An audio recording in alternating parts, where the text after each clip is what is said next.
Hello friends, welcome to our channel 360 degree engineer. आज की हमारा टॉपिक है बेसिक्स ऑफ मैग्नेटिक थ्योरी। अभी तक हम लोग कितना भी वीडियोस बनाया था या नहीं, तो फ्यूचर में जो वीडियोस बनेगा उसको कुछ कॉन्सेप्ट समझने के लिए हमको मैग्नेटिक थ्योरी या नहीं है तो मैग्नेटिक सर्क्यूट्स के बारे में या मैग्नेटिक रिलेटेड कुछ टर्मिनोलॉजी समझना बहुत ही इम्पोर्टेंट है। और इसको थोड़ा क्लियरली आपको क्लैरिफाई करना बहुत इम्पोर्टेंट लगा था। इसीलिए आज की वीडियो में हम लोग कुछ बेसिक्स के बारे में हम लोग समझ लेंगे फ्रेंड्स। सबसे पहले हमको मैग्नेटिज्म समझने के लिए हमको इलेक्ट्रिसिटी है जो बेसिकली जो मैग्नेटिज्म स्टार्ट होते हैं हमारा इलेक्ट्रिकल सर्क्यूट में, जब हमारा इलेक्ट्रिकल करंट से स्टार्ट होते हैं। हमारा इलेक्ट्रिकल करंट है बेसिकली पॉजिटिव और नेगेटिव आयंस का जो बीच में जो फ्लो है व्हाट इज इलेक्ट्रिकल करंट या फ्लो ऑफ इलेक्ट्रॉन्स, या नहीं है तो जो हमारा पॉजिटिव आयंस या नेगेटिव आयंस है इसको हम लोग बोलते हैं फ्लो ऑफ इलेक्ट्रॉन्स को हम लोग करंट बोलते हैं फ्रेंड्स। ठीक है, जहाँ हमको करंट आते हैं वहाँ हमारा मैग्नेटिज्म क्रिएट होते हैं वहाँ। मैग्नेटिज्म में अगर हम लोग सिंपली हम लोग समझ लेंगे तो जहाँ हम लोग जो मैग्नेट से फॉर एग्जांपल दो मैग्नेट है, ये हमारा नॉर्थ पोल है हमारा साउथ पोल है, अगर हम लोग समझ लेंगे तो इसका बीच में जो हमारा लाइंस ऑफ फोर्स है वो आपको अट्रैक्टिव फोर्स रहेगा और इसका जो लाइंस ऑफ एक्शन है आपको ऐसे दिखेगा फ्रेंड्स। अगर आप ऑपोजिट पोल्स को अगर रखेगा तो इसमें आपको लाइंस ऑफ फोर्स आपको ऐसे रहेगा, ये आपको ऑपोजिट डायरेक्शन में आपको रिपल्सिव फोर्स ऑफ अट्रैक्शन आपको लगेगा। अभी हम लोग इस दोनों को क्लब करेगा तो जब आपको करंट में कभी भी आपको हमारा ये हमारा thumb right hand thumb rule है, इसके हिसाब से हमारा जो भी हमारा करंट कैरिंग कंडक्टर है, जो कंडक्टर में हमारा करंट कैरी हो रहे हैं उसमें जो आपको फ्लक्स बनता है वो आपको क्लियर हो गया था। जो फ्लक्स बनेगा दैट फ्लक्स का डायरेक्शन है बेसिकली आपको, अगर करंट का डायरेक्शन राइट हैंड अगर आप ले लिए तो उसका जो थंब का डायरेक्शन में अगर आपको करंट डायरेक्शन में रखा तो जो आपका कर्व्ड फिंगर्स है, जो आपको जो कर्व्ड फिंगर्स जो आपको दिख रहा है that indicates the direction of magnetic flux का डायरेक्शन दिखाते हैं। अगर आपका जो कंडक्टर है फॉर एग्जांपल ये आपको इनवर्ड है, ये आपको क्रॉस इसको बोलते हैं, ये आपको करंट का इनवर्ड आपको इस फॉर एग्जांपल इसको आप पेपर समझ लिए तो पेपर का अंदर है, बाहर से अंदर आपको डायरेक्शन में करंट जा रहा है तो इसको आप इनवर्ड बोलते हैं। अगर इनवर्ड डायरेक्शन में अगर करंट जा रहा है तो इसका जो सराउंडिंग में जो मैग्नेटिक फ्लक्स बनेगा आपको इस रूल के हिसाब से आपको क्लॉकवाइज बनेगा ये। ठीक है फ्रेंड्स, आप इवन आपको कोई कॉम्पास नीडल भी लगाएगा तो आपको इस डायरेक्शन में दिखाएगा आपको, ये आपको नॉर्थ पोल और ये आपको साउथ पोल, नॉर्थ पोल का डायरेक्शन ऐसे दिखा देगा। ऐसा आप इनकेस ऑपोजिट डायरेक्शन में आपको आउटवर्ड्स ऑफ पेपर में आपको मतलब पेपर से बाहर आपको करंट आ रहा है तो तब आपको राइट हैंड थंब इंडिकेशन करेगा तो आपको क्या दिखेगा, ये आपको काउंटर क्लॉकवाइज डायरेक्शन में आपको मैग्नेटिक फ्लक्स लाइन्स या फील्ड लाइन्स आपको दिखेगा। आपको कभी भी आपको करंट फ्लो होता है तो उसमें आपको मैग्नेटिक फ्लक्स क्रिएट होते हैं। मैग्नेटिक फ्लक्स क्रिएट होते हैं, इसको हम लोग फ्लक्स बोलते हैं, इसको हम लोग वेबर में आपको हम लोग मेजर करते हैं मैग्नेटिक थ्योरी में। और इसका जो नेक्स्ट हम लोग बहुत इंपॉर्टेंट टर्मिनोलॉजी है that is magnetic flux density. जो फ्लक्स डेंसिटी क्या होता है, हम लोग फ्लक्स को ज़्यादा यूज नहीं करते, हम लोग फ्लक्स डेंसिटी को ही बहुत बार यूज़ करते हैं। कोई भी मटेरियल या किसी में भी हम लोग फ्लक्स डेंसिटी का हिसाब से हम लोग बात करते हैं, क्योंकि हम लोग कुछ मटेरियल है फॉर एग्जांपल हमारा हो सकते हैं वो हम लोग पूरा 1 किलोमीटर का कोर लेंथ हम लोग यूज़ कर रहे हैं, लेकिन वो 1 किलोमीटर में कितना फ्लक्स जा रहे हैं वो आपको इम्पोर्टेंट नहीं हो सकते हैं।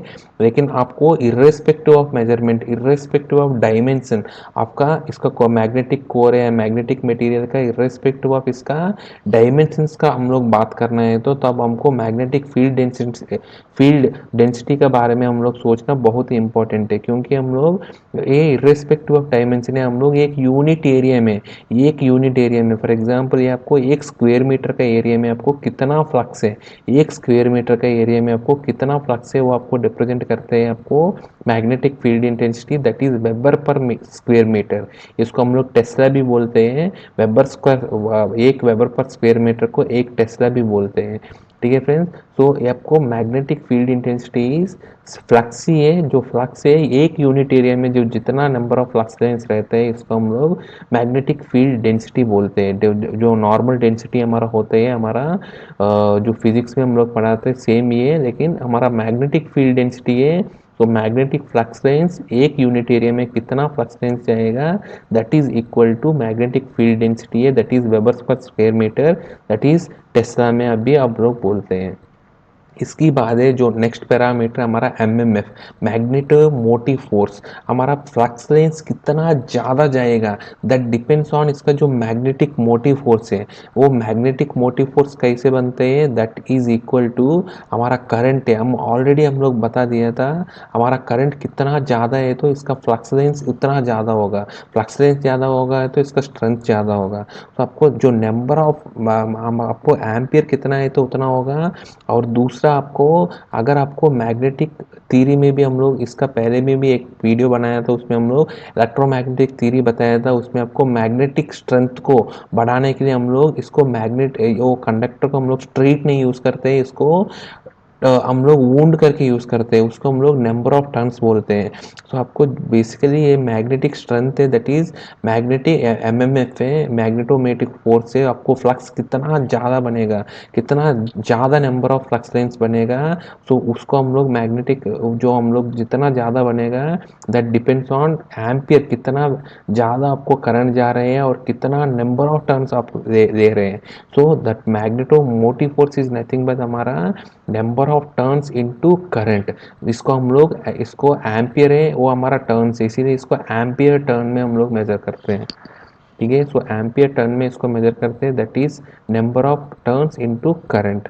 इसको हम लोग दूसरा तरीका में भी बोलते हैं, हमारा नेक्स्ट टर्मिनोलॉजी हमारा magnetic field intensity, that is equal to हमारा मैग्नेटोमोटिव फोर्स ही एक यूनिट लेंथ में। ये मैग्नेटिक मोटिव फोर्स से हमारा एम्पियर आ गया, नंबर ऑफ टर्न्स हो गया, ये number of turns into current है, मैग्नेटोमोटिव फोर्स है। लेकिन आपको थ्रू आउट कंडक्टर हम लोग नहीं देख रहे, एक यूनिट लेंथ में इसका स्ट्रेंथ कितना ज़्यादा है वो आपको रिप्रेजेंट करने के लिए हमको क्या चाहिए, मैग्नेटिक फील्ड इंटेंसिटी हमारा, that is equal to H है। जो मैग्नेटो मोटिव फोर्स है, अगर एक यूनिट लेंथ में इसका जो, इसको हम बोलते हैं हमारा मैग्नेटिक फील्ड इंटेंसिटी। ये भी हमारा सिमिलर टू हमारा मैग्नेटिक फील्ड डेंसिटी है। हमको irrespective of dimensions, irrespective of length of conductor, हम लोग डिराइव करने के लिए हम लोग क्या कर रहे हैं, irrespective of electrical circuit length के हिसाब से हमारा जो मैग्नेटिक फील्ड इंटेंसिटी बताते हैं, हमारा एक यूनिट लेंथ में इसका मैग्नेटोमोटिव फोर्स है या number of turns N into I है वो कितना ज़्यादा है, that is equal to magnetomotive force, मतलब मैग्नेटिक फील्ड इंटेंसिटी है, that is equal to ampere turns by length है, इसीलिए मीटर है, मीटर्स में। ठीक है, नेक्स्ट है हमारा एमएमएफ को एक और पैरामीटर में हम लोग रिप्रेजेंट करते हैं, दैट इज, ये हमारा प्योरली मैकेनिकल टेक्नोलॉजी में, सॉरी मैग्नेटिक टेक्नोलॉजी में, हमारा दोनों मैग्नेटिक टेक्नोलॉजी में, एक हमारा मैग्नेटिक फ्लक्स इनटू हमारा मैग्नेटिक फ्लक्स का जो रिलेक्टेंस है।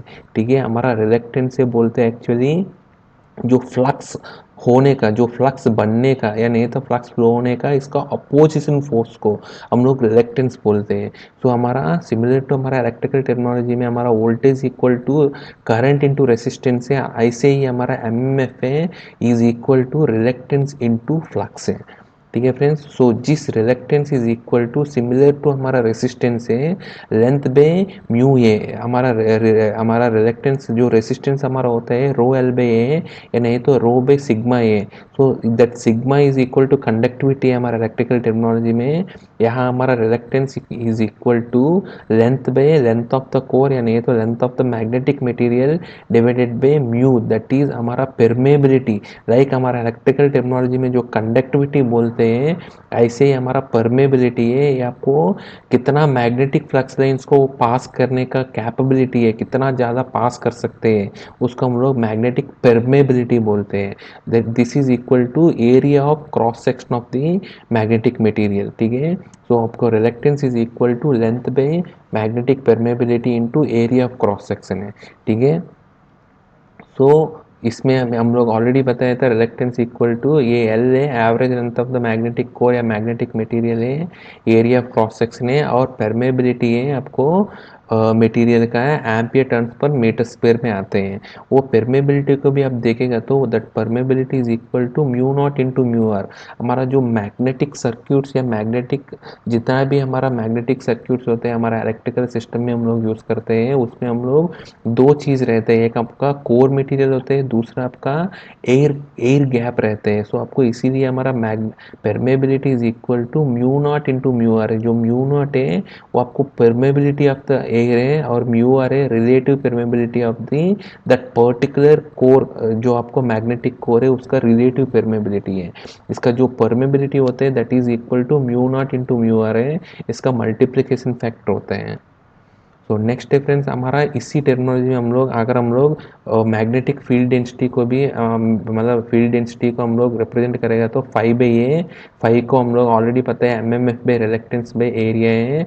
एम एम एफ हम लोग ऑलरेडी डिराइव कर दिया था, M M F is equal to magnetic field density H, मतलब field intensity H into L है, ठीक है, divided by reluctance is equal to L by mu A है। तो ये आपको फाइनली होगा B equal to mu H है, ठीक है। आपको जो मैग्नेटिक फील्ड इंटेंसिटी है that is equal to magnetic permeability into magnetic field intensity, ठीक है। सो आपको मैग्नेटिक फील्ड डेंसिटी डिपेंड करते हैं आपका, एक आपका मैग्नेटिक फील्ड इंटेंसिटी है वो डिपेंड करते हैं आपको number of turns into ampere है डिवाइडेड बाय लेंथ है। सो बेसिकली आपको इनडायरेक्टली वो आपको कितना नंबर ऑफ टर्न्स है और कितना ज़्यादा एम्पियर है उसकी बेसिस में आपको मैग्नेटिक फील्ड इंटेंसिटी डिपेंड करते हैं एच।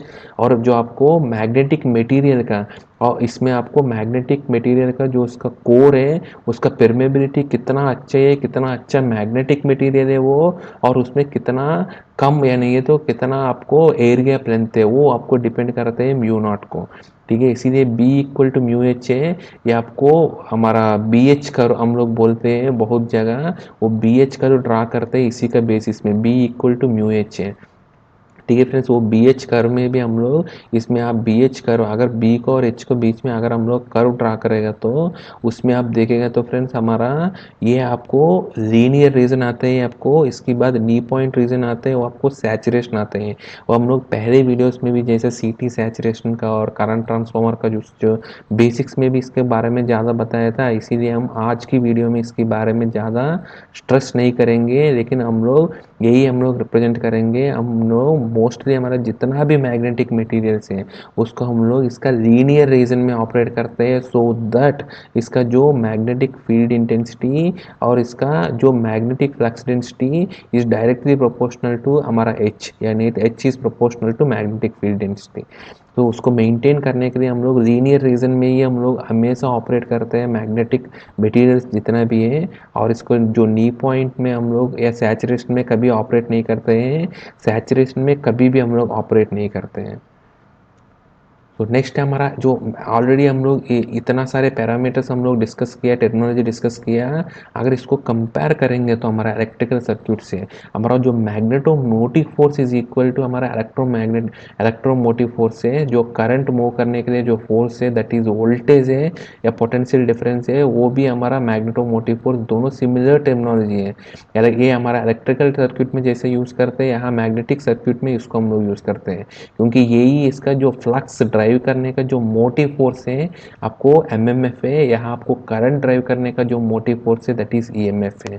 और दूसरा हमारा इलेक्ट्रिकल सर्क्यूट में जैसे रेसिस्टेंस है, ऐसे ही हमारा मैग्नेटिक सर्क्यूट में रिलक्टेंस है। दोनों आपको यहाँ आपको करंट फ्लो करने का अपोजिशन फोर्स है, यहाँ आपको मैग्नेटिक फ्लक्स फ्लो करने का अपोजिशन फोर्स है। जैसे यहाँ करंट होते हैं यहाँ आपको फ्लक्स होते हैं, और जहाँ यहाँ आपको कंडक्टिविटी होते हैं मटेरियल का यहाँ आपको परमेबिलिटी होते हैं। सिमिलर चीज़ें यहाँ आपको करंट फ्लो होने का जो कैपेबिलिटी है नहीं है तो कैपेसिटी है उसको कंडक्टिविटी है, और परमेबिलिटी ज़्यादा है तो वो फ्लक्स ज़्यादा फ्लो होगा इसमें। यहाँ कंडक्टिविटी ज़्यादा है तो करंट ज़्यादा फ्लो होगा, यहाँ परमेबिलिटी ज़्यादा है तो फ्लक्स ज़्यादा फ्लो होगा। सो हमारा जो इक्वेशन है, हमारा जो बेसिक ओम्स लॉ है, that is EMF is equal to resistance into current है। ऐसे ही हमारा ईएमएफ को हम लोग एमएमएफ बोल रहे हैं, सो एमएमएफ इक्वल टू रेसिस्टेंस को हम लोग रिलेक्टेंस बोलते हैं, एम्पियर को करंट को हम लोग फ्लक्स बोलते हैं, इसीलिए MMF is equal to reluctance into flux है। सिमिलर इक्वेशन है, जैसे हमारा resistance equal to L rho L by A, हम लोग बहुत बार सुना होगा। अगर ये rho that is specific resistivity है, वही आपको कंडक्टिविटी में हम लोग करेंगे तो एल बाई सिग्मा ए है, ये कंडक्टिविटी है, ठीक है। ऐसे सिमिलरली हम लोग यहाँ ट्रांसफर करेगा तो resistance is equal to reluctance है, और लेंथ बाय लेंथ ही है, और जो सिग्मा है कंडक्टिविटी है, यहाँ म्यू होते हैं, परमेबिलिटी होते हैं, सो एल बाय म्यू है, ठीक है। जैसे आपको जो इलेक्ट्रिकल सर्क्यूट में कितना भी रेसिस्टर सीरीज में रहते हैं वो सम्मेशन होते हैं, R1 plus R2 so on Rn है। यहाँ भी आपको मैग्नेटिक सर्क्यूट्स में भी जितना भी आपका कोर है, डिफरेंट डिफरेंट मटेरियल का कोर है, या नहीं तो कोर टू एयर गैप है, जहाँ आपको मैग्नेटिक सर्क्यूट्स बनते हैं उसमें भी आपको अगर जो सीरीज में बनते हैं, सीरीज मतलब क्या है फ्रेंड्स, जैसे इलेक्ट्रिकल सर्क्यूट में जिस सर्क्यूट में इस R1 R2 में करंट सेम ही रहते हैं, उसको आप हम लोग सीरीज बोलते हैं। यहाँ भी आपको सेम ही है फ्रेंड्स, जहाँ आपको फ्लक्स सेम रहते हैं उसको हम लोग सीरीज बोलते हैं, जहाँ आपको फ्लक्स डिवाइड होते हैं उसको हम लोग पैरेलल बोलते हैं। तो यहाँ आपको जिसमें आपको पैरेलल रहते हैं, आपको आपको क्या होते हैं, 1/R1 plus 1/R2 plus 1/Rn so on होते हैं। यहाँ भी आपको पैरेलल सर्क्यूट में सेम ही होता है, जहाँ आपको फ्लक्स सेम मेंटेन नहीं होता है उसको हम लोग पैरेलल बोलते हैं, और पैरेलल सर्क्यूट में आपको सिमिलर टेक्नोलॉजी में आपको होते हैं, ठीक है फ्रेंड्स। तो इसकी बेसिस में ही हमारा जो मैग्नेटिक सर्क्यूट्स होते हैं वो आपको, जो मैग्नेटिक सर्क्यूट क्या है फ्रेंड्स, हमारा जैसे इलेक्ट्रिकल सर्क्यूट हम लोग बनाया था, ऐसे आपको इलेक्ट्रिकल सर्क्यूट बना के हम लोग इलेक्ट्रिकल के इसका जितना भी आपको इसका जो करंट क्या होता है, और उसको करंट मेंटेन करने के कितना रेजिस्टेंस होना चाहिए, और कितना वोल्टेज देना चाहिए उस करंट को मेंटेन करने के लिए, जो भी हम लोग सर्क्यूट डिज़ाइन करते हैं, जो भी हमारा एनालिसिस, डिज़ाइनिंग और एनालिसिस हम लोग करते हैं डिज़ाइन का टाइम पे, उसके लिए सर्क्यूट बनाने का बहुत ज़रूरी है। ऐसे आपको मैग्नेटिक सर्क्यूट भी बहुत ज़रूरी है, आपको मैग्नेटिक जो भी आपको मैग्नेटिक सर्क्यूट बहुत ज़रूरी है आपको, जितना भी हमारा इलेक्ट्रिकल इक्विपमेंट में हम लोग यूज़ करते हैं उसमें आपको मैग्नेटिक, जितना भी आपको मैग्नेट्स बनाते हैं हम लोग, जितना भी आपको मशीन्स बनाते हैं उसमें आपको मैग्नेटिक सर्क्यूट भी आपको बनाने के लिए, वो आपको मतलब मैग्नेटिक्स जितना भी आपको सर्क्यूट है वो आपको बनाने के लिए मैग्नेटिक सर्क्यूट बनाना बहुत ही इंपॉर्टेंट है, ठीक है फ्रेंड। जैसे हम लोग देख लेंगे, फॉर एग्जांपल ये आपका मैग्नेटिक सर्क्यूट है, ठीक है। मैग्नेटिक सर्क्यूट है, उसमें आपको जैसा मैं आपको बताया था, हमारा एक हमारा एक कोर है, ठीक है। एक कोर में हमारा एक वाइंडिंग आपने वुंड किया था, वो आपको एन नंबर ऑफ टर्न्स में, इसका नंबर ऑफ टर्न्स एन है, और इसमें हम लोग करंट आई फ्लो किया, तो वो करंट आई की वजह से क्या होगा, हमारा ये EMF है, जो आपको फ्लक्स बनते हैं करंट की वजह से, जो बेसिकली वो बनते हैं एमएमएफ की वजह से बनते हैं, वो एमएमएफ है एन इंटू आई है। सो हमारा सिमिलर हमारा सर्क्यूट हम लोग ड्रॉ करेगा तो मैग्नेटिक मोटिव फोर्स है एमएमएफ है एन इंटू आई है, इसका जो डायरेक्शन है अब प्लस माइनस से जो करंट डायरेक्शन से डिपेंड करते हैं, ठीक है। तो प्लस माइनस से वो आपको इवन आपको राइट हैंड थंब रूल भी बताते हैं उसी डायरेक्शन में, ठीक है। प्लस माइनस से इसके बाद जो मैग्नेटिक मोटिव फोर्स है, आपको करंट भी है और नंबर ऑफ टर्न्स भी है, तो आपको क्या होगा, आपका फ्लक्स फ्लो होगा, वो फ्लक्स फ्लो होगा, वो फ्लक्स कितना फ्लक्स फ्लो होगा वो डिपेंड करता है आपको इस मैग्नेटिक मटेरियल, इसका इस कोर का, इसका जो मटेरियल का ऊपर डिपेंड करते हैं, वो आपको डिपेंड करते हैं इस कोर का, इस मैग्नेटिक मटेरियल का, इसका रिलेक्टेंस का ऊपर डिपेंड करते हैं। सो इसका मैग्नेटिक मटेरियल का जो रिलेक्टेंस है दैट इज इक्वल टू जो average length of the core है डिवाइडेड बाय इस कोर का जो परमेबिलिटी है म्यू है इनटू इसका जो इस कोर का क्रॉस सेक्शनल एरिया है, ठीक है फ्रेंड्स। तो इसका जो फ्लक्स है दैट इज इक्वल टू जो एमएमएफ है N into I divided by जो रिलेक्टेंस है दैट इज इक्वल टू इसका फ्लक्स है फ्रेंड्स, ठीक है। सो ऐसे हम लोग जिस सर्क्यूट में हम लोग एयर गैप यूज़ करते हैं, इसमें हमारा क्या होता है फ्रेंड्स, सिमिलर हमारा यहाँ आपको देखेगा तो दो अलग अलग सर्क्यूट हो गए, एक कॉम्पोजिट सर्क्यूट हो गया, एक सर्क्यूट है आपको कोर का हो गया मैग्नेटिक मटेरियल है, और दूसरा नॉन मैग्नेटिक सर्किट हो गया, उसमें आपको एयर गैप इंट्रोड्यूस किया था, लेकिन आपका फ्लक्स लाइन सेम ही है, सिमिलर फ्लक्स से जितना भी आपको कोर में फ्लो होगा फ्लक्स, उतना ही फ्लक्स आपको एयर गैप में भी फ्लो होगा, ठीक है, क्योंकि वो फ्लक्स है बेसिकली आपको जो नेट रिएक्टेंस है, जैसे हमारा करंट फ्लो होते हैं नेट रिएक्ट रेजिस्टेंस को बेसिस में इसका फ्लक्स फ्लो करंट फ्लो होते हैं, ऐसे यहाँ भी हमारा जो नेट रिएक्टेंस है कोर का और एयर गैप का जो ओवरऑल रिएक्टेंस है, उसकी वजह से उसकी बेसिस में हमारा फ्लक्स फ्लो होते हैं, ठीक है। सो फ्लक्स फ्लो होते हैं उसकी बेसिस में।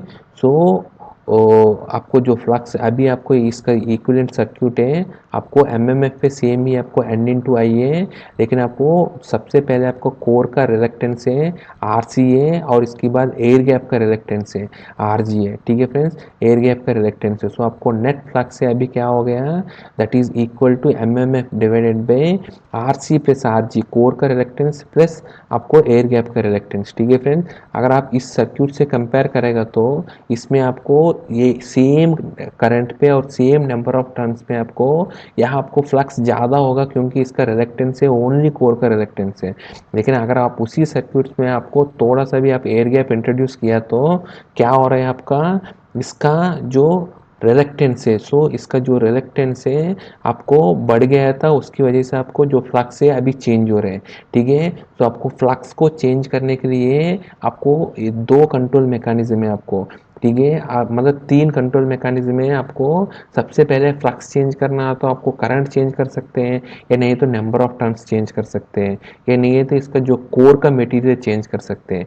लेकिन जो फ्लक्स कितना बढ़ेगा वो बेसिकली आपको मतलब फ्लक्स है और मैग्नेटिक पैरामीटर्स बाकी है, वो तीनों पैरामीटर्स में बहुत कम, मतलब आपको बहुत लॉन्ग रेंज में आप वेरिएशन नहीं कर सकते हैं। इसीलिए थोड़ा सा एयर गैप भी आप इंट्रोड्यूस करेंगे तो इसका कोई भी पैरामीटर, इसका मैग्नेटिक पैरामीटर, इसका जो फ्लक्स है, जो आपको वैल्यू चाहिए उसको आपको एडजस्ट करने के लिए आपको एयर गैप का ज़रूरत पड़ता है बहुत सारे सर्क्यूट्स में, वो हम लोग आगे भी हम लोग डिस्कस करेंगे। सो एयर गैप का एडवांटेज वही है, हमको इस सर्क्यूट में आपको कितना फ्लक्स जाना है उसकी वजह से आपको जो मैग्नेटिक फील्ड डेंसिटी भी चेंज हो जाएगा, ठीक है फ्रेंड्स। मैग्नेटिक फील्ड डेंसिटी जैसे इस सर्क्यूट में आपको मैग्नेटिक फील्ड डेंसिटी ज़्यादा है, क्योंकि हम लोग ज़्यादा मैग्नेटिक फील्ड डेंसिटी में यूज़ कर रहे हैं, क्योंकि ये आपको रिलेक्टेंस बहुत कम है, आपको नंबर ऑफ फ्लक्स लाइन्स ज़्यादा होगा, तो आपको एक यूनिट एरिया में भी आपको नंबर ऑफ फ्लक्स लाइन्स ज़्यादा होगा, तो आपको मैग्नेटिक फ्लक्स डेंसिटी ज़्यादा पे ऑपरेट करेगा, ठीक है। लेकिन इस सर्क्यूट में क्या हो रहा है, हम लोग ये रिलेक्टेंस आपको इंट्रोड्यूस करने की वजह से, जो एयर गैप इंट्रोड्यूस करने की वजह से इसका जो नेट रिलेक्टेंस बढ़ गया था, इसकी वजह से आपको जो नंबर ऑफ फ्लक्स लाइन्स अभी कम हो गया, तो आपको फ्लक्स डेंसिटी भी यहाँ आपको एक यूनिट एरिया में इसका जो फ्लक्स लाइन्स भी कम हो गया, ठीक है। तो इसकी वजह से दूसरे एडवांटेज है, आपको जो बी एच कर्व है, जैसे हम लोग पहले डिस्कस किया था, जो बी एच कर्व में अगर जिस सर्क्यूट में आपको सैचुरेशन में जा रहा है तो उसको आपको सिंपली एयर गैप को आपको बढ़ाने से या इंट्रोड्यूस कराने से उस सर्क्यूट को हम लोग सैचुरेशन या नी पॉइंट रीजन से हम लोग सिंपली इसको लीनियर रीजन में आपको ऑपरेट करा सकते हैं, या नहीं तो इसका जो लीनियर रीजन है इसका रेंज को आप बढ़ा सकते हैं simply by introducing air gap है। तो आपको जो हमारा एयर गैप हम लोग मैग्नेटिक सर्क्यूट में क्यों यूज़ करते हैं, इसका जो लीनियर रीजन है उसको बढ़ाने के लिए, ठीक है फ्रेंड्स। वो एक रीज़न है इसका मैग्नेटिक सर्क्यूट्स में हम लोग एयर गैप इंट्रोड्यूस करने का। सो ये आपका सर्क्यूट है फ्रेंड्स, ठीक है। और तीसरा सर्क्यूट है फ्रेंड्स, ये हम लोग बहुत जगह हम लोग यूज़ करते हैं, हमारा मिडिल लिम्ब में हम लोग वो वाइंडिंग रहते हैं और इसमें हम लोग जो करंट फ्लो होते हैं नंबर ऑफ टर्न से, यहाँ आप देखेगा तो मिडिल लिम्ब में जो हमारा फ्लक्स बना था वो फ्लक्स से आपको दोनों लिम्ब में डिवाइड हो गया है, दो फ्लक्स है। अगर इसका जो मैग्नेटिक स्कोर साइज का आपको सेम रिलेक्टेंस है इस साइड और इस side, for example same magnetic material है, सेम लेंथ है, सेम क्रॉस सेक्शनल एरिया है, सेम मैग्नेटिक मटेरियल है तो सेम परमेबिलिटी होगा, सेम लेंथ है, सेम क्रॉस सेक्शनल एरिया है, तो क्या होगा, ये रिलेक्टेंस और ये रिलेक्टेंस सेम होगा, तो आपको फ्लक्स इक्वली डिवाइड होगा। अगर ये दोनों सेम नहीं है या फिर उसमें कोई भी डिफरेंस आया आपको मैग्नेटिक मटेरियल में या लेंथ में या नहीं तो क्रॉस सेक्शनल एरिया में, किसी में भी आपको डिफरेंस आया तो आपको फ्लक्स से सेम डिस्ट्रीब्यूट नहीं होगा, अलग अलग होगा। तो बेसिकली हम लोग यहाँ देखेगा तो यहाँ आपको पैरेलल सर्क्यूट बन गया था, यहाँ आपको क्या हुआ, आपको फ्लक्स सेम है इसीलिए आपको सीरीज सर्क्यूट बनाया था, यहाँ आपको फ्लक्स डिवाइड हो गया इसीलिए आपको क्या होगा, पैरेलल सर्क्यूट बनेगा। सबसे पहले आपको एमएमएफ ड्रॉ कर दीजिए, जो एमएमएफ है एन इंटू आई है एमएमएफ है, तो एमएमएफ जिस लाइन में है उसी में आपको सबसे पहले ये आया आपको इस कोर का आपको रिलेक्टेंस आया, ठीक है। इसके बाद आपको इस साइड का हमारा R2, इस साइड का हमारा R1 आपको कोर रिलेक्टेंस है, ठीक है। तो इसका जो टोटल फ्लक्स है फाई है, इस साइड आपको फाई 2 होगा, इस साइड आपको फाई 1 होगा। जो नेट फ्लक्स है दैट इज इक्वल टू हमारा एम एम एफ बाई जो नेट रिलेक्टेंस जो होगा। जैसे हमारा रेसिस्टेंस जैसे आप डिवाइड करेगा तो क्या होगा, आपको इस are C plus R1 R2 का जो पैरेलल का जो नेट है वो आपको होगा नेट फ्लक्स होगा फ्रेंड्स, ठीक है। तो उसको हम लोग मैग्नेटिक सर्किट को समझने के लिए एक एग्जाम्पल का द्वारा हम लोग अभी समझ लेंगे फ्रेंड, ठीक है। एक एग्जाम्पल मैं ले रहा हूँ, जैसे इसको एक मटेरियल एक मैग्नेटिक सर्किट में लिया था, इसमें करंट आई है, नंबर ऑफ टर्न्स एन है, और इसमें आपको कोर भी है और थोड़ा सा एयर गैप भी है, ठीक है। इस कोर का है हमारा क्रॉस सेक्शनल एरिया है 16 स्क्वायर एम है, इसका जो क्रॉस सेक्शनल एरिया है। अगर इसको काटा था, इसका जो क्रॉस सेक्शनल एरिया है इसका हमारा 16 स्क्वायर एम है। और इसका जो एवरेज लेंथ है कोर का यहाँ पूरा, इसका जो एवरेज लेंथ है पूरा लेंथ है इसका यहाँ तक है वो आपको 40 सेंटीमीटर है। और जो एयर गैप का इसका जो लेंथ है, इस एयर गैप का लेंथ है वो 0.5 mm है। और इसका जो नंबर ऑफ टर्न्स है 350 टर्न्स है, ठीक है। 350 टर्न्स इसका नंबर ऑफ टर्न्स है। और जैसे इसका कोर मिल गया है तो इसको क्या होगा, हमारा ये कोर मटेरियल क्या है हमको पता है, तो इसका बी एच कर्व हमको पता चल जाते हैं। बी एच कर्व हमको पता चले, हमको एक बी एच कर्व का पॉइंट्स भी यहाँ दिया गया था इस कोर का 0.6 मतलब फ्लक्स डेंसिटी में इसका या नहीं है, तो इसमें आप समझ लीजिए आपको इसकी बेसिस में डिपेंड करते हैं। तो 12.5 एम्पियर मैग्नेटिक फील्ड इंटेंसिटी में इसका फ्लक्स डेंसिटी 0.6 है, ऐसा आपको हर एक पॉइंट में यहाँ दिया गया था, ठीक है। तो अभी हम लोग क्या करना है इसमें, आपको करंट कितना चाहिए, ठीक है।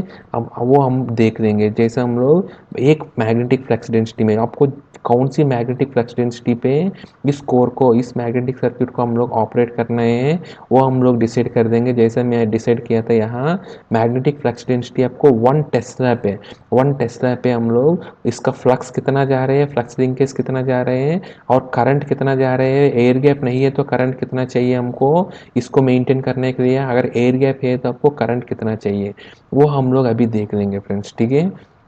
सो अभी आपको वन मैग्नेटिक फ्लक्स डेंसिटी में हमको मैग्नेटिक फील्ड इंटेंसिटी कितना है 20 है, ठीक है। अभी सबसे पहले हमको फ्लक्स चाहिए। फ्लक्स के लिए हमको क्या चाहिए, हमको सिंपली फ्लक्स है जहाँ आपको नो एयर गैप नहीं है तो नॉर्मली फ्लक्स यहाँ फ्लक्स डेंसिटी दे दिया तो फ्लक्स क्या होगा आपका बी डिवाइडेड बाई मतलब फ्लक्स बाई एरिया है हमारा मैग्नेटिक फील्ड डेंसिटी है तो हमको सिंपली ए सी भी हमको पता है, फ्लक्स डेंसिटी भी पता है, तो आपको फ्लक्स आपको आराम से मिल जाएगा। जो flux equal to magnetic field density into area cross section है, सो 1 इंटू 16 है, सो आपको 1.6 मिली वेबर आ गया ये फ्लक्स है, ठीक है। और इसका जो फ्लक्स लिंकेज है इसको लैम्डा बोलते हैं, तो एन इंटू फ्लक्स है, जो फ्लक्स कितना बना इंटू एन है वो आपको फ्लक्स लिंकेजेस बोलते हैं। सो आपको नंबर ऑफ टर्न्स आपको पता है 350 है, इंटू ये फ्लक्स है आपको 0.6 वेबर टन आ गया था आपको फ्लक्स लिंकेजेस से। इसके बाद अगर एयर गैप नहीं है, एयर गैप नहीं है तो आपको इस फ्लक्स को बनाने के लिए आपको कितना करंट चाहिए,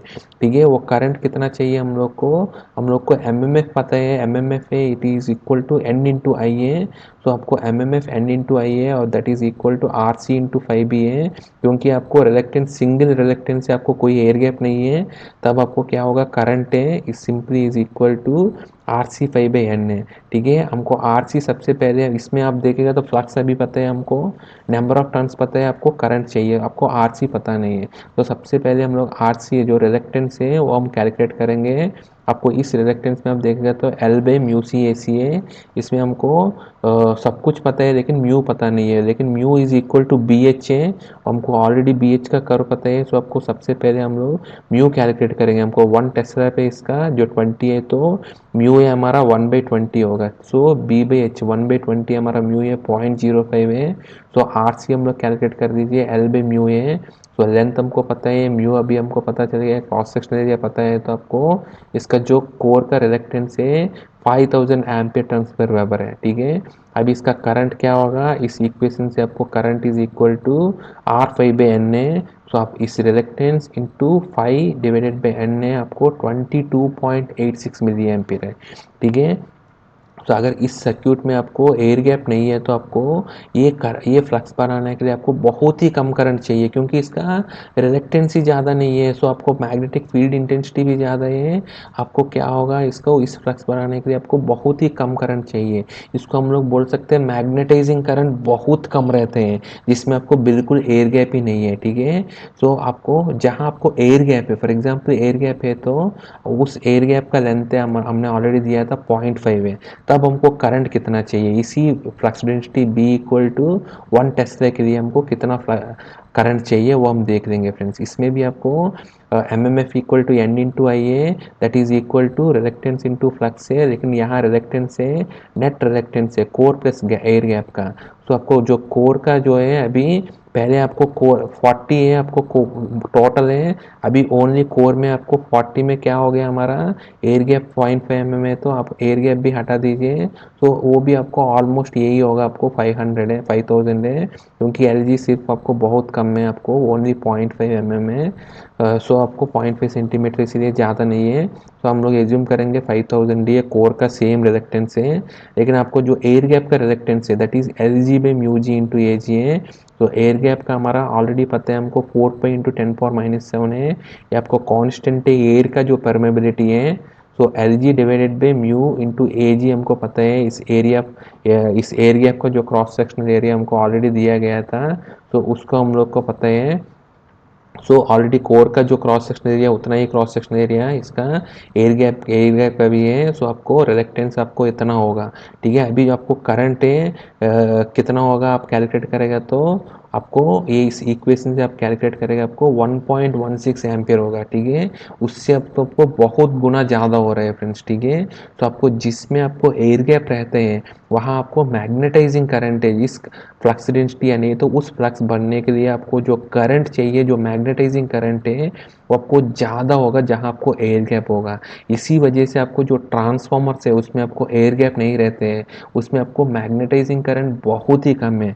जैसा आपको इंडक्शन मोटर से, सिंक्रोनस मोटर से जहाँ आपको एयर गैप रहते हैं वहाँ आपको मैग्नेटाइजिंग करंट बहुत ज़्यादा होते हैं। ठीक है फ्रेंड्स, इस एग्जाम्पल का द्वारा हमको ये तो क्लियर हो गया है, जिसमें आपको एयर गैप नहीं रहते हैं वहाँ आपको मैग्नेटाइजिंग करंट बहुत कम है, जिसमें आपको एयर गैप रहता है या नहीं है, तो इसका अगर सर्क्यूट का रिलेक्टेंस बढ़ गया है तो आपको वो बेसिकली इसका क्या होगा फ्रेंड्स, आपको मैग्नेटाइजिंग करंट ज़्यादा होगा। ठीक है, सो ये आपको एयर गैप का दूसरा पर्पज़ है। दूसरे फ्रेंड्स हमारा फ्रिंजिंग एंड लीकेज फ्लक्स है, इसके बारे में हम लोग पहले एक वीडियो में बताया था, लेकिन यहाँ भी हम ओवरव्यू बताएंगे। जो हमारा आइडियली अभी तक जितना भी हम लोग डिस्कस किया था आपको आइडियली डिस्कस किया था, हमारा जो करंट जा रहा है इसका नंबर ऑफ टर्न्स में, तो हमारा फ्लक्स जो भी बनेगा आपको कोर में ही बन रहा था, लेकिन प्रैक्टिकली हम देखेगा तो प्रैक्टिकली जैसा वो नहीं होते हैं, क्योंकि वो कोर का साथ साथ वो एयर में भी थोड़ा फ्लक्स बनेगा।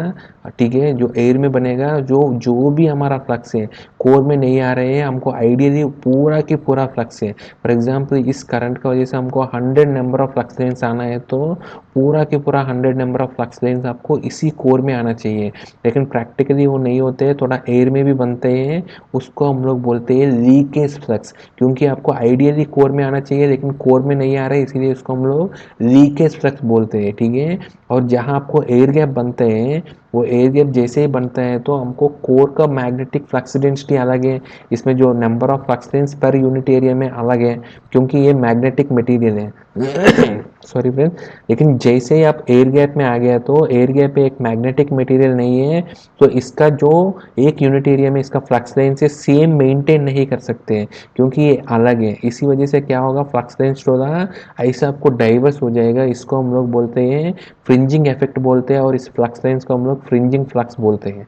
ठीक है, लेकिन हमने जितना भी हमारा मैग्नेटिक सर्क्यूट हम लोग एनालिसिस करते हैं उसमें ये दोनों की दोनों को हम लोग नेग्लेक्ट कर देते हैं, क्योंकि वो ऑलमोस्ट नेग्लेजिबल है इसके इफेक्ट। ठीक है, इसीलिए मैग्नेटिक सर्क्यूट्स में इसका जो इफेक्ट को हम लोग नेग्लेक्ट कर देते हैं, ये फ्रिंजिंग फ्लक्स को और लीकेज फ्लक्स को और ये फ्रिंजिंग इफेक्ट को हम लोग नेग्लेक्ट कर देते हैं। ठीक है, इसकी बाद जो नेक्स्ट इम्पोर्टेंट चीज़ है फ्रेंड्स, हमारा इंडक्टेंस है।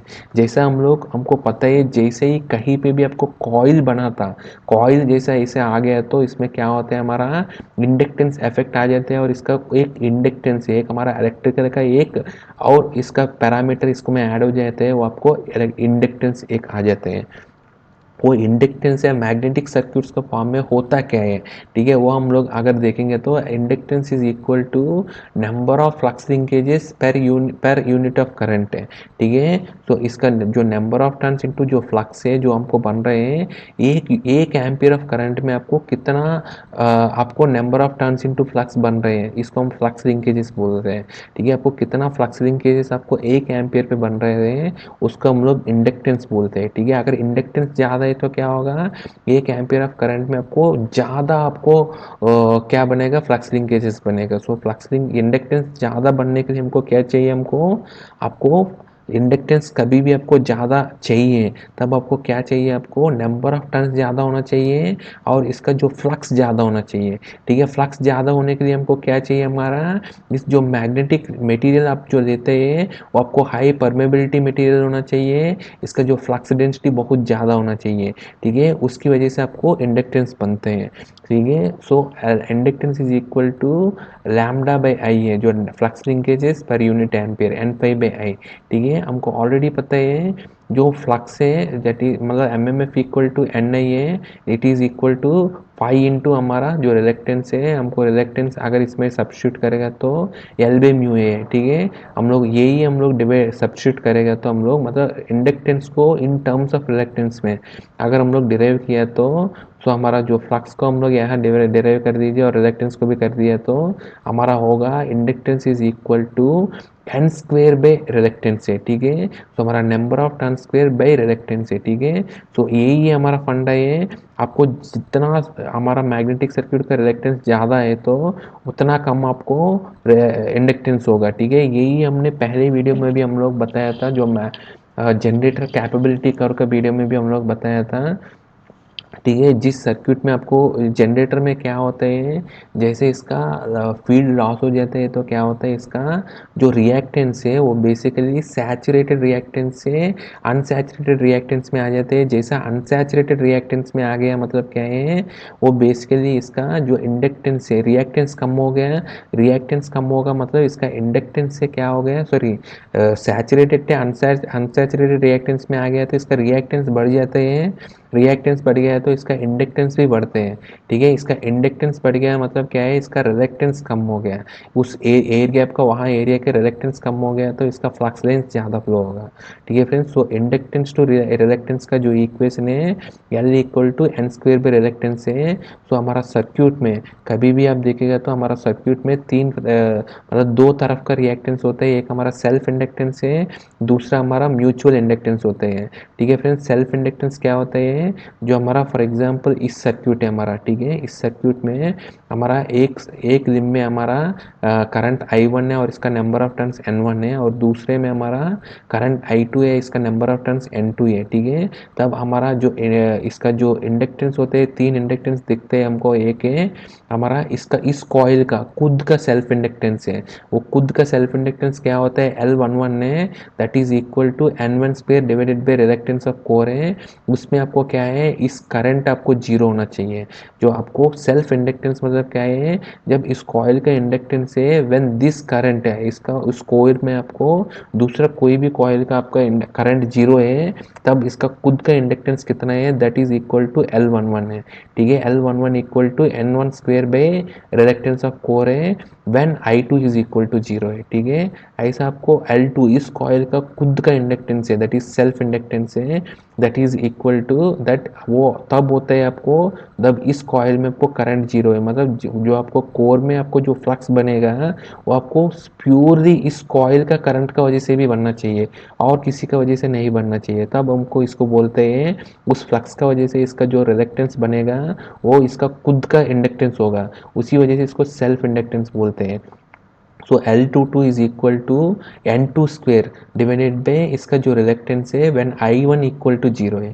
ठीक है, जब आपको L21 है, जो आपको L21 क्या होता है हमारा, जब आपको L21 मतलब क्या है, L21 मतलब आपको इस कॉइल का इंडक्टेंस है व्हेन इस करंट 0 है। ऐसे आपको L12 क्या होगा आपका, मतलब L12 क्या होता है आपको, कॉइल 1 का इसका इंडक्टेंस है when I2 is equal to 0 है, और इसका जो L21 is equal to when coil 1 का इसी का इंडक्टेंस व्हेन इसका करंट 0 है। ठीक है, मतलब म्यूचुअल इंडक्टेंस बोलते हैं इसको। ठीक है, अगर हम लोग इस कॉइल में हम लोग करंट फ्लो कर रहे हैं, लेकिन आपको इस कॉइल में आपको करंट फ्लो ही नहीं कर रहे हैं, तब आपको इस फ्लक्स की वजह से इसका जो इंडक्टेंस बन रहे हैं दैट इज म्यूचुअल इंडक्टेंस, वो खुद का नहीं है, खुद का करंट की वजह से नहीं बन रहे हैं।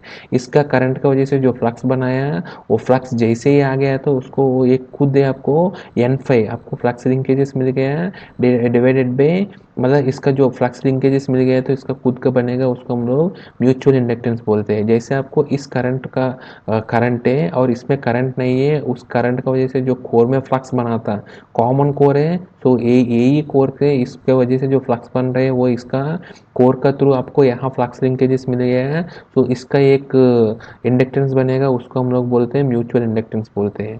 That mutual inductance is equal to N1 into N2 divided by reluctance है। ठीक है, ये दोनों सेम रहते हैं क्योंकि कोर कॉमन कोर है।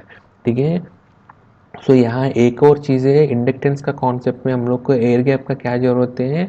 अगर इंडक्टेंस का देखेगा तो इंडक्टेंस में आपको ये रिलेक्टेंस है, इंडक्टेंस वैल्यू को आप नंबर ऑफ टर्न से आपको चेंज कर सकते हैं, या नहीं है तो आपको जो मैग्नेटिक कोर मटेरियल है इसका रिलेक्टेंस चेंज करने से भी आपको जो इंडक्टर वैल्यू चाहिए उसको आप बना सकते हैं। जैसा आप जितना भी हमारा सर्क्यूट्स में हम लोग इंडक्टर बनाते हैं, जैसे यूपीएस बैटरी चार्जर में वो इंडक्टर का वैल्यू हम लोग बताते हैं। ठीक है, वो वैल्यू हम लोग कैसे डिसाइड करते हैं, एक हमारा नंबर ऑफ टर्न से बेसिस में, या नहीं तो इसका जो रिलेक्टेंस का बेसिस में।